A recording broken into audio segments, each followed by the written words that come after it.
Hello నమస్తే. అమరావతి ప్రాంత అభివృద్ధిని, రాజధాని నిర్మాణాన్ని కూటమి సర్కారు చాలా ప్రతిష్టాత్మకంగా తీసుకుంది. అమరావతిలో దాదాపు 1,00,00,00,000 ఖర్చు పెట్టి రాజధాని ప్రాంతాన్ని నిర్మించబోతున్నామని చెప్తోంది.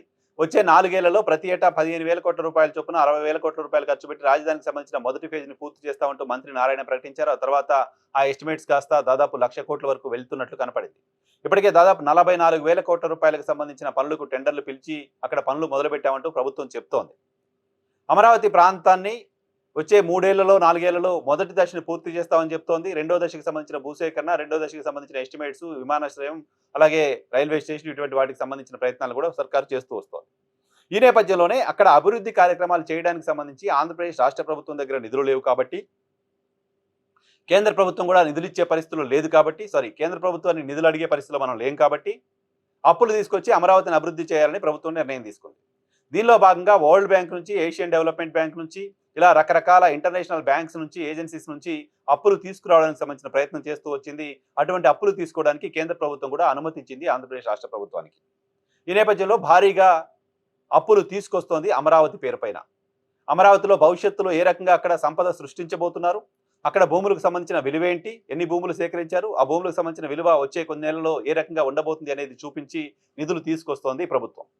అయితే వరల్డ్ బ్యాంక్కి కొంతమంది రైతులు ఇక్కడ భూములకు సంబంధించిన విలువ మీకు చూపిస్తోంది వేరే, కానీ ఇక్కడ భూములకు సంబంధించి మాకు ఇస్తున్న పరిహారం వేరే, చాలా వ్యత్యాసం ఉంది. ఇక్కడ భూములకు సంబంధించి 25 లక్షల రూపాయలు ఎకరా ఉంది అని మాకు చెప్పి పరిహారం ఇస్తున్నారు, కానీ మీ దగ్గరికి వచ్చి 25 కోట్లు 30 కోట్లు ఎకరాకు రేటు ఉండబోతుంది అంటూ లోన్లు తీసుకొస్తున్నారు అంటూ కొంతమంది రైతులు, ఉండవల్లి ప్రాంతానికి సంబంధించిన రైతులు నేరుగా ప్రపంచ బ్యాంకుకు లేఖలు రాశారు. ఇటీవల అమరావతి ప్రాంతానికి సంబంధించిన రైతులు తీవ్ర ఆవేదన వ్యక్తం చేస్తూ ఉన్నారు.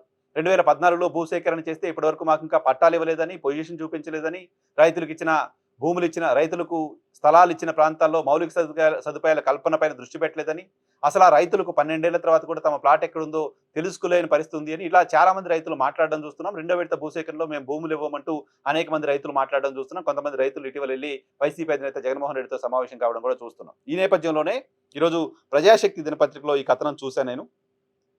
రాజధాని అమరావతి పరిధిలో భూముల విలువ నిర్ధారణపై ప్రపంచ బ్యాంకుకు ఉండవల్లి రైతులు ఫిర్యాదు చేశారు. భూముల విలువకు సంబంధించి రైతులకు పరిహారం ఇచ్చే సమయంలో తక్కువ చేసి చూపుతున్నారని, అప్పులు పొందే సమయంలో కోట్లలో చూపిస్తున్నారని అందులో పేర్కొన్నారు. దీనిని పరిశీలించిన వరల్డ్ బ్యాంక్ అధికారి గెరాల్డ్ పాల్ జూన్ మొదటి వారంలో సిఆర్డీఏకి ఒక లేఖ రాశారు. ఉండవల్లి గ్రామంలో భూముల విలువ నిర్ధారణ, రక్షణ నిబంధనల ఉల్లంఘనలపై కొత్త ఫిర్యాదు వచ్చిందని, దీనిపై పరిశీలించాలని అందులో పేర్కొన్నారు. తమకు అందిన ఫిర్యాదులో భూముల విలువ నిర్ధారణలో తీవ్ర వ్యత్యాసం ఉందని, ఇది ప్రాజెక్టుకు సంబంధించిన డాక్యుమెంట్లో సెక్షన్ 4 రక్షణ వ్యవస్థలు, ఆసియా అభివృద్ధి బ్యాంక్ ప్రోగ్రామ్ ఇంప్లిమెంటేషన్ డాక్యుమెంట్లోని పేరా 35లో నిర్దేశించిన పునరుద్ధరణ వ్యయం సూత్రాలను డైరెక్ట్గా ఉల్లంఘించిందని రైతులు పేర్కొన్నట్లుగా తెలిపారట. అంతేకాదు AP CRDA $210 million strategic land monetization లక్ష్యాన్ని సాధించడం కోసం బ్యాంకుల దగ్గర నుంచి భూములకు అధిక వాణిజ్య, రియల్ ఎస్టేట్ విలువలు ఉన్నట్లు చూపిస్తున్నారని, క్షేత్రస్థాయిలో మాత్రం స్థానిక రైతులతో వివాదాలను పరిష్కరించడానికి ఎకరాకి కేవలం 25 లక్షల చొప్పున నిర్ధారిస్తున్నారని పేర్కొన్నారట. గజం 40,000 నుంచి 50,000 ఉంటుందని ప్రపంచ బ్యాంకు ఐసిఏఐ నివేదిక ఇచ్చిందని ప్రభుత్వం చెప్తోంది. అంటే ఎకరం 25 కోట్లుగా నిర్ధారించారు ప్రభుత్వం, బ్యాంకు చెప్తోంది. క్షేత్రస్థాయిలో మాత్రం 2014 రాష్ట్ర విభజనకు ముందే ఉండవల్లిలో సారవంతమైన భూముల విలువ ఎకరాకు 2.5 కోట్లు ఉంది. ప్రస్తుతం బహిరంగ మార్కెట్ విలువ ఎకరాకు 10 కోట్ల నుంచి 30 కోట్లు ఉంది అని ఫిర్యాదులో రైతులు వరల్డ్ బ్యాంక్ చెప్పారంట. $1.78 బిలియన్ అంతర్జాతీయ రుణాన్ని పొందేందుకు భూముల అసలైన ధరను వాడుకుంటున్నారు. ఏది ఇంటర్నేషనల్గా అప్పులు తీసుకోవడానికి, కానీ మాకు మాత్రం చాలా తక్కువగా ఇస్తున్నారు అనేది రైతులకు సంబంధించిన కంప్లైంట్. ఇటువంటి తేడాల వల్ల రైతులకు పరిహారం పొందే విషయంలో తీవ్రంగా నష్టం జరుగుతోంది అని కూడా ఫిర్యాదులు రైతులు వరల్డ్ బ్యాంక్కి తెలియజేశారట. దీనిపై భూముల వివరాలు నివేదిక ఇవ్వాలని సిఆర్డీఏ ఉన్నతాధికారులు ఉండవల్లి యూనిట్ ప్రత్యేక డిప్యూటీ కలెక్టర్లను కోరారట. సిఆర్డీఏకు వరల్డ్ బ్యాంక్ లేఖ రాసింది. వరల్డ్ బ్యాంక్ లేఖ రాసిన నేపథ్యంలో సిఆర్డీఏ అధికారులు స్థానిక రెవెన్యూ అధికారులకు ఆదేశాలు ఇచ్చారు. భూములకు సంబంధించిన అంశంపైన పూర్తి వివరాలు ఇవ్వాలని. 2014 నుంచి ఇప్పటి వరకు ఏ సంవత్సరంలో భూములకు సంబంధించిన విలువను పెంచుతూ ప్రభుత్వం నిర్ణయం తీసుకుందనే డీటెయిల్స్తో పాటు మొత్తం వివరాలని వరల్డ్ బ్యాంక్కి సిఆర్డీఏ అధికారులు ఇవ్వబోతున్నారు అని.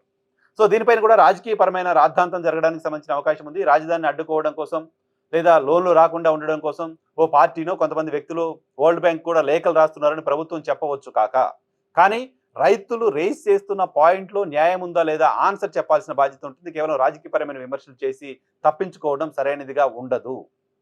మీరు అప్పులు తీసుకురావాల్సిన సందర్భంగా భూముల విలువను ఎక్కువగా చూపించి ఆ భూములకు సంబంధించిన రైతులకు పరిహారం ఇవ్వాల్సిన సందర్భంగా మాత్రం నామమాత్రంగా కూడా భూములకు సంబంధించిన ధరను చూపించకపోవడం అనేది ప్రభుత్వం రైతుల్ని మోసం చేయటమే అవుతుంది. కాబట్టి ఈ అంశం పైన ఇటు రైతులకు ఇటు బ్యాంకుకు ప్రభుత్వం స్పష్టమైన సమాధానం చెప్పాల్సిన బాధ్యత ఉంటుంది.